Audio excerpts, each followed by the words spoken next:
Hello friends, welcome to radiant competition classes. आज हम लोग 68वीं बीपीएससी और बीएसएससी सचिवालय के लिए भूगोल का प्रैक्टिस करने वाले हैं। यह है विश्व का भूगोल।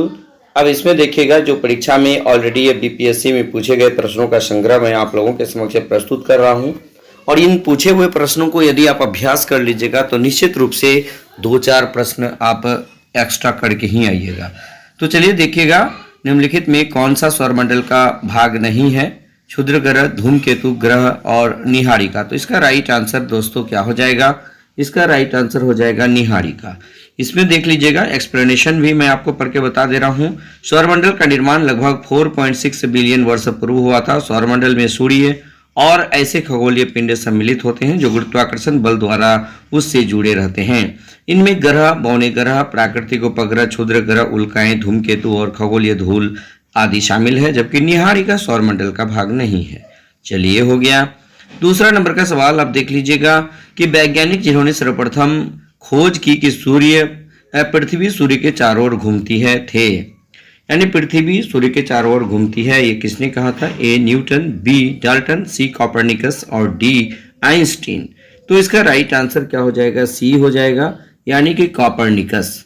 यानी 1514 में हस्तलिखित पुस्तक लिटिल कॉमेंट्री में कॉपरनिकस ने उस सिद्धांत का प्रतिपादन किया था जिसमें कहा गया था कि सूर्य ब्रह्मांड के केंद्र में है तथा पृथ्वी उसकी परिक्रमा करती है। उल्लेखनीय है कि 6वीं शताब्दी ईस्वी के प्रसिद्ध भारतीय खगोलविद बराहमीर ने इससे लगभग 1000 वर्ष पूर्व ही बता दिया था कि चंद्रमा पृथ्वी का चक्कर लगाता है और पृथ्वी सूर्य की परिक्रमा करती है।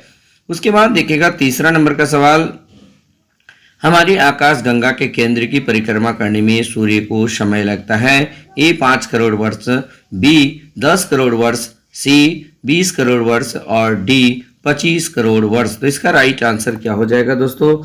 इसका राइट आंसर हो जाएगा 25 करोड़ वर्ष। यानी कि इसका एक्सप्लेनेशन यदि देखिएगा, सूर्य हमारी आकाशगंगा के अनेक तारों में से एक है। गैलेक्सी में स्थित प्रत्येक तारा इसके केंद्र की परिक्रमा करता है।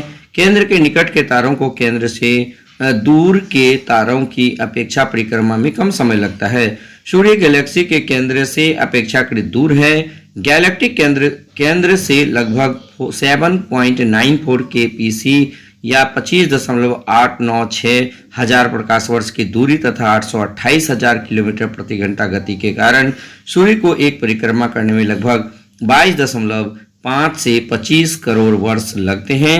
परिक्रमा की यह अवधि ब्रह्मांड वर्ष कॉस्मिक ईयर कहलाती है। अतः निकटतम विकल्प के रूप में डी अभिष्ट उत्तर होगा। चलिए, उसके बाद हम लोग देख लेते हैं 3 के बाद चौथा नंबर का सवाल यहाँ पे है कि हमारे अंतरिक्ष में कितने तारामंडल हैं? ए 87, बी 88, सी 89 और डी 90। तो अब इसमें देखिएगा, इसमें हम लोग पढ़े हुए हैं कि 89 तारामंडल है, लेकिन यहाँ पर आंसर 88 किया गया है। आप इसको एक बार देख लीजिएगा, लेकिन अभी तत्काल आप 89 ही मारिएगा, क्योंकि हमारे अंतरिक्ष में 89 यानी 89 तारामंडल हैं। उसके बाद देखिएगा, जिस तारामंडल के तारे ध्रुव तारे की ओर संकेत करते हैं वह है ए सप्तऋषि, बी मृग, सी वृश्चिक और डी वृष। तो इसका राइट आंसर होगा सप्तऋषि। यानी जिस तारामंडल के तारे ध्रुव तारे की ओर संकेत करते हैं वो सप्तऋषि है। उसके बाद देखिएगा, ग्रह जिसका कोई उपग्रह नहीं है वह है मंगल, बुध, नेपच्यून और प्लूटो। तो राइट आंसर हो जाएगा बुध। यानी कि ग्रह जिसका कोई भी उपग्रह नहीं है। इसका राइट आंसर क्या हो जाएगा दोस्तों? इसका राइट आंसर हो जाएगा, चलिए, इसका राइट आंसर क्या हो जाएगा? बुध हो जाएगा। उसके बाद देखिएगा 7 नंबर का सवाल, सौरमंडल का सर्वाधिक गर्म ग्रह कौन सा है? तो ए बुध, बी शुक्र, सी मंगल और डी पृथ्वी। तो इसका राइट आंसर क्या हो जाएगा? बी, यानी शुक्र। सौरमंडल का सर्वाधिक गर्म ग्रह का नाम शुक्र है। उसके बाद देखिएगा, इवनिंग स्टार किस ग्रह को कहते हैं? ए मंगल, बी बृहस्पति, सी शुक्र और डी शनि। तो इसका राइट आंसर क्या हो जाएगा? सी शुक्र। यानी शुक्र ग्रह को इवनिंग स्टार के नाम से भी जाना जाता है। शुक्र ग्रह को सुबह का तारा और सायं का तारा कहा जाता है तथा मंगल को लाल ग्रह कहा जाता है।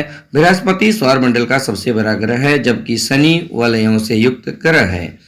उसके बाद देखिएगा 9 नंबर, पृथ्वी तक पहुंचने के लिए सूर्य से चला प्रकाश समय लेता है 8 सेकेंड, 1 मिनट, 8 मिनट, 24 मिनट। तो इसका राइट आंसर हो जाएगा 8 मिनट 20 सेकेंड। तो इसमें 8 मिनट दिया है तो आप इसको मार सकते हैं। उसके बाद 10 नंबर का देखिएगा, पृथ्वी को सूर्य की परिक्रमा करने में कितना समय लगता है। ये जो है 365 दिन, 365.25 दिन, 365.5 दिन और 365.75 दिन। तो इसका राइट आंसर हो जाएगा 365.25 दिन। चलिए उसके बाद 11 नंबर में हम लोग देख लेते हैं कि पृथ्वी परिक्रमण करती हुई प्रति मिनट करीब करीब कितनी दूरी तय कर लेती है। तो इसका राइट आंसर देख लीजिएगा क्या होगा, नन ऑफ दीज होगा, क्योंकि ऑप्शन कोई भी करेक्ट नहीं है। पृथ्वी की विषुवत रेखा की परिधि 40,090.28 किलोमीटर होता है। इस दूरी को पृथ्वी अपनी दूरी पर 23 घंटे 56 मिनट में तय कर लेती है, अर्थात पृथ्वी परिक्रमण की गति लगभग 1670 किलोमीटर प्रति घंटे है। इस आधार पर प्रति मिनट पृथ्वी की गति 1670 किलोमीटर प्रति घंटा और 27.8 किलोमीटर प्रति मिनट होगी। किसी भी विकल्प में अभिष्ट उत्तर नहीं है। चलिए उसके बाद हम लोग देख लेते हैं नेक्स्ट क्वेश्चन 12 नंबर का है, पृथ्वी पर मरुभूमि होने की अधिक संभावना रहती है 0 अंश अक्षांश के पास, 23 डिग्री अक्षांश के पास। तो इसका राइट आंसर क्या हो जाएगा, 23 डिग्री अक्षांश के पास होगा। उसके बाद देख लीजिएगा 13 नंबर का सवाल, सौरमंडल का सबसे बड़ा ग्रह कौन सा है। तो इसका राइट आंसर हो जाएगा बृहस्पति। उसके बाद चलिए देख लीजिएगा, शनि ग्रह के चारों ओर एक चक्कर लगाने में कितना समय लगता है या डैश लेता है। तो 29.5 वर्ष लगता है। ये बात आप नोट कर लीजिएगा दोस्तों। उसके बाद 15 नंबर में देखिए, यूरेनस सूर्य के चारों ओर एक परिक्रमा में लेता है, कितना समय लेता है। ए 84 वर्ष, बी 36 वर्ष, सी 18 वर्ष और डी 48 वर्ष। तो इसका राइट आंसर क्या हो जाएगा, राइट आंसर हो जाएगा राइट आंसर ए 84 वर्ष हो जाएगा। उसके बाद देखिएगा, किसी स्थान का मानक समय निर्धारित करने का आधार होता है। ये राइट आंसर हो जाएगा प्रधान मध्याह्न रेखा होता है। उसके बाद 17 नंबर का सवाल देखिएगा, अंतर्राष्ट्रीय दिनांक रेखा खींची जाती है। ए अफ्रीका से होकर, बी एशिया से होकर, सी प्रशांत महासागर से होकर, डी अटलांटिक महासागर से होकर। तो इसका राइट आंसर क्या हो जाएगा, सी प्रशांत महासागर से होकर। चलिए उसके बाद देखिएगा 18 नंबर का सवाल, निम्नलिखित में कौन महाद्वीप क्षेत्रफल के अनुसार सबसे बड़ा है। ए यूरोप, बी अफ्रीका, सी उत्तरी अमेरिका, डी दक्षिण अमेरिका। तो इसका राइट आंसर क्या हो जाएगा, ये हो जाएगा अफ्रीका। उसके बाद चलिए देखिए 19 नंबर में, निम्न में से किस महाद्वीप में सबसे अधिक देश है। A Europe, B Asia, C Africa और डी उत्तरी अमेरिका। तो इसका राइट आंसर हो जाएगा सी अफ्रीका होगा। यानी अफ्रीका में कुल 54 देश हैं, यूरोप में 51, एशिया में 50, उत्तरी अमेरिका में 23, दक्षिण अमेरिका में 12। उसके बाद देखिए, सर्वाधिक उत्तरी दक्षिणी लंबाई वाला सीमा रेखा जो है, सीमा वाला देश कौन सा है। इसका राइट आंसर हो जाएगा चिली। यानी कि दिए गए विकल्प में मुख्य भूमि के अक्षांशीय विस्तार की दृष्टि से सर्वाधिक उत्तर दक्षिणी लंबाई वाला देश का नाम जो है ये चिली है। चलिए उसके बाद देखिएगा 21 नंबर, निम्नलिखित में से किस देश में सर्वाधिक द्वीप है। ए फिलीपींस, बी इंडोनेशिया, सी मालदीव, डी क्यूबा। इसका राइट आंसर क्या हो जाएगा दोस्तों, इसका राइट आंसर हो जाएगा इंडोनेशिया। चलिए हम लोग और कुछ क्वेश्चन देख लेते हैं। अब देखिए 22 नंबर में है, निम्नलिखित में से कौन सा क्षेत्रफल में सबसे बड़ा है, यानी कौन सा द्वीप सबसे बड़ा है। तो राइट आंसर होगा बोर्नियो। यानी बोर्नियो देखिएगा, ये मेडागास्कर का देखिएगा, बोर्नियो का कितना है 74,000 यानी 7,48,168 वर्ग किलोमीटर। मेडागास्कर है 5,87,713 वर्ग किलोमीटर। सुमात्रा है, अब ये ग्रेट ब्रिटेन है, आप इसको देख सकते हैं। उसके बाद देखिए 23 नंबर का, निम्नलिखित में से कौन सा देश भौगोलिक क्षेत्र की दृष्टि से सीमा रहित सबसे बड़ा देश है। तो सीमा रहित यानी कि जापान हो जाएगा। उसके बाद देखिएगा 24 नंबर, भौगोलिक क्षेत्र की दृष्टि से जापान का सबसे बड़ा द्वीप कौन सा है। इसका राइट आंसर हो जाएगा होन्शु द्वीप है।